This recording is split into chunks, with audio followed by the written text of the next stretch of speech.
체험 성경 2과 공부할 차례입니다.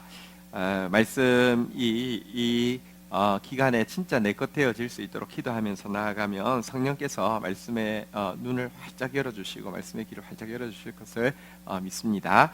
자, 오늘은 방식 바꾸기, 성경은 공부가 아니라 밥 먹듯 해야 합니다. 이 주제로 나누도록 하겠습니다. 성경 뒤에 제일 많이 붙는 말이 성경 공부라는 말이 붙는데요. 실제 성경 공부하는 것이 아닙니다. 성경은 밥 먹듯이 먹어야 되는데요. 이게 어떤 의미인지 또 이 공부를 통하여 이 과를 지나면서 진짜 우리가 성경을 밥 먹듯이 하는 그런 기적이 변화가 일어나기를 기대합니다. 자, 먼저 한번 보겠습니다. 예수님을 1번 제대로 알아보는 때 한번 보겠습니다. 누가복음 24장에 보면 예수님께서 십자가 지시고 나서 낙심한 제자 둘이 엠마오로 내려가는 장면이 나옵니다. 그런데 가다가 예수님을 만났습니다. 그런데 그 기록을 자세히 보면요, 그들이 예수님을 만난 것은 예수님께서 그들에게 찾아오셔서요 성경을 자세히 풀어주셨는데, 성경이 자세히 풀어주실 때 그들이 예수님을 안 것이 아니라 그들이 예수님과 음식을 먹을 때 예수님을 알아보았다고 되어 있습니다. 한번 확인해 보실까요? 누가복음 24장 30절에서 32절. 그들과 함께 음식 잡수실 때에 떡을 가지사 축사하시고 떼어 그들에게 주시니 그들의 눈이 밝아져 그인 줄 알아보더니 예수는 그들에게 보이시지 아니하는지라. 그들이 서로 말하되 길에서 우리에게 말씀하시고 우리에게 성경을 풀어주실 때 우리 속에서 마음이 뜨겁지 아니하더냐 하고. 자세히 보시면요, 길에서 예수님께서 말씀을 풀어주실 때 마음이 뜨거워지긴 했지만 실제 예수님을 알아본 순간은 음식 잡수실 때, 예수님과 함께 음식 먹을 때, 떡을 떼줄 때 눈이 탁 열려서 예수님이구나 이렇게 알게 되어 있다, 이렇게 되어 있습니다. 자, 이것을 그들이 이제 예수님을 만나고 나서 너무 감격해서 밤에 다시 예루살렘으로 돌아갑니다. 밤에 위험하기도 하고요. 지금 낮에 여행해서 엠마오까지 왔는데 다시 이제 거슬러서 예루살렘으로 올라가 가지고는요, 제자들에게 자기들이 어떻게 예수를 만나게 된 경위에 대해서 이야기하는데요. 자, 누가복음 24장 35절에도 보면요, 두 사람도 길에서 된 일과 예수께서 떡을 떼심으로 자기들에게 알려주신 것을 말하더라. 예수님 어떻게 만났니? 그러니까 우리가 떡 뗄 때 예수님을 알게 되었습니다, 이렇게 간증했습니다. 그뿐 아닙니다. 이 제자들, 이 엠마오에서 올라온 제자들의 간증을 들을 때에도 믿지 않았습니다. 자, 그런데 부활하신 주님께서요, 이 11 제자들에게 자신을 나타낸 때 역시 음식 먹을 때입니다. 한번 확인해 볼까요? 마가복음 16장 14절에 보니까요, 그 후에 11 제자가 음식을 먹을 때 예수께서 그들에게 나타나사 그들의 믿음 없음과 마음에 완악한 것을 꾸짖으시니 이는 자기가 살아난 것을 본 자들의 말을 믿지 아니함일러라.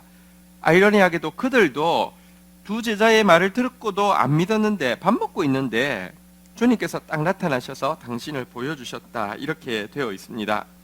이 단편적인 기록들은요, 우리가 진정으로 예수님을 알게 되는 것은, 만나게 되는 것은 성경을 공부할 때가 아니라 밥을 먹을 때라는 사실을 보여주고 있습니다. 이것이 그냥 단편적인 이야기를 가지고 추론한 것인지 예수님의 사역 전체를 아우를 수 있는 것인지 한번 확인해 볼 필요가 있는데요. 예수님께서 공생의 3년을 보내실 때에 기록을 보면 밥 먹는 것이 엄청나게 중요하다는 것을 알 수 있습니다. 예수님이 행하신 첫 기적이 무엇입니까? 물로 포도주를 만드신 것이죠. 요한복음 2장 10절에서 11절. 말하되 사람마다 먼저 좋은 포도주를 내고 취한 후에 낮은 것을 내거늘 그대는 지금까지 좋은 포도주를 두었도다 하니라. 예수께서 이 첫 표적을 갈릴리 가나에서 행하여 그의 영광을 나타내심에 제자들이 믿으니라.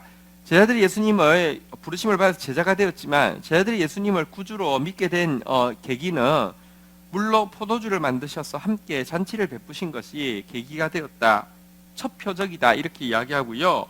예수님께서 마지막으로 행하셨던 일, 이 지상에서 원하던 그 일이 무엇입니까?